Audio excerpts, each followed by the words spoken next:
दोस्तों, प्रतिवर्ष चैत्र के महीने के कृष्ण पक्ष की एकादशी को पाप मोचनी एकादशी का व्रत अनुष्ठान किया जाता है। जैसे कि नाम के संबोधन से भी ज्ञात होता है कि इस एकादशी का व्रत उपवास कर लेने से हमारे जीवन के सभी तरह के पापों का भगवान श्री हरि विष्णु नाश करते हैं। जैसे चाहे कोई अनजाने में किए गए हों या हमसे जान करके किया गया हो, सभी तरह के पाप दोष से हमें मुक्ति मिलती है।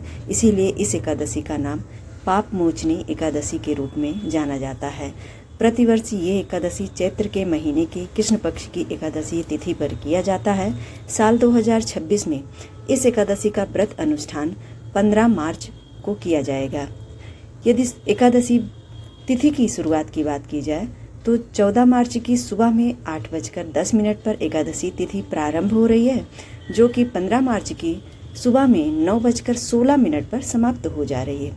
ऐसे में 12 तारीख को उदया तिथि के अनुसार पाप मोचनी एकादशी का व्रत अनुष्ठान किया जाएगा।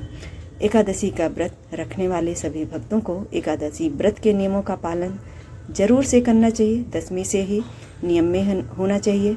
लहसुन प्याज का त्याग करें, शुद्ध सात्विक भोजन करें, रात्रि में भोजन का त्याग करें और एकादशी के दिन सर्वप्रथम सुबह में ब्रह्म मुहूर्त में उठ करके स्नान ध्यान करके भगवान श्री गणेश जी के सामने इस व्रत को करने का संकल्प लें। नाम और गोत्र बोल करके भगवान सूर्य नारायण को अर्घ्य समर्पित करें।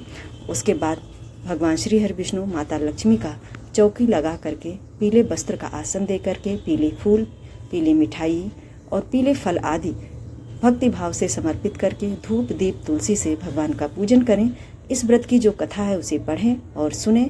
पूरा दिन भगवान का स्मरण करते हुए दिन व्यतीत करें। रात्रि के समय यानी शाम में अपने घर में दीपदान करें।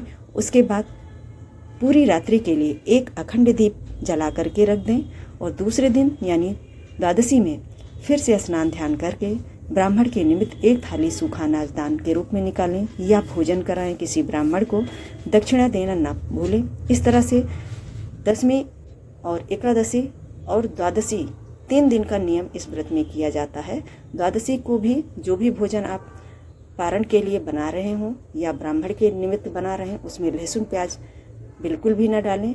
इस तरह से शुद्ध सात्विक अंतर मन से इस व्रत का अनुष्ठान करने से हमारे जीवन के समस्त तरह के पापों का नाश होता है, जाने अनजाने में जो भी किया गया हो, और व्रत की संपूर्ण फल की प्राप्ति भी अवश्य से होती है। हमारे हिंदू धर्म में ये व्रत बहुत ही श्रेष्ठ व्रतों में से एक माना जाता है। जैसे कि इस व्रत के अनुष्ठान से भगवान श्री हरि विष्णु माता लक्ष्मी की विशेष कृपा प्राप्त होती है।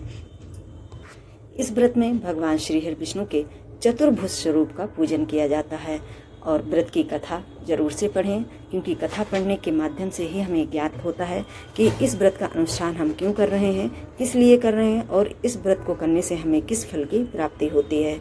जैसे कि कोई भी व्रत उपवास जब हम उसके विधि और नियमों और फल आदि के बारे में जानते हैं तभी उसका संपूर्ण नियम पालन हम कर पाते हैं, तभी जा कर के हमारे जीवन पे उस व्रत का प्रभाव भी देखने को मिलता है।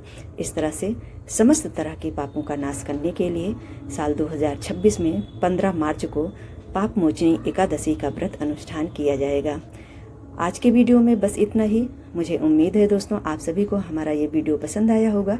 वीडियो थोड़ा सा भी आपको पसंद आया हो तो लाइक शेयर करना मत भूलिएगा। आप सभी हमारे चैनल पर यदि नए हो तो सब्सक्राइब भी जरूर से कर दीजिएगा। जय श्री कृष्णा, राधे राधे।